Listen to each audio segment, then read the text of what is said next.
పార్టీల మీద కక్షతోనో పార్టీల మీద ప్రేమతో నిజాన్ని సమాధి చేయకూడదు, అబద్ధాన్ని వ్యాప్తి చేయకూడదు. నేను ఎప్పుడైనా సరే నిజంగానే మాట్లాడే ప్రయత్నం చేస్తాను. తప్పు ఉన్నప్పుడు అందులో ఈ లోపం ఉంది చూసుకోండి అని చెప్తుంటాను.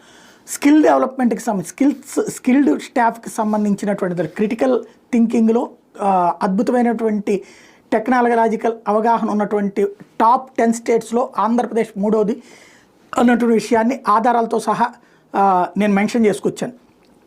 ఇదే సందర్భంలో ఇండియా స్కిల్స్ రిపోర్ట్ 2024కి సంబంధించినటువంటి దాంట్లో కీలకమైంది. అంటే జగన్ టైంలో చేశారు కాబట్టి అది మంచిది కాదు అని చెప్పడం అమాయకత్వం. అప్పట్లోనే ఈ డెవలప్మెంట్కి సంబంధించినటువంటిది అందులో ఒక పేజీ ప్రత్యేకించి రాసినటువంటి పరిస్థితి.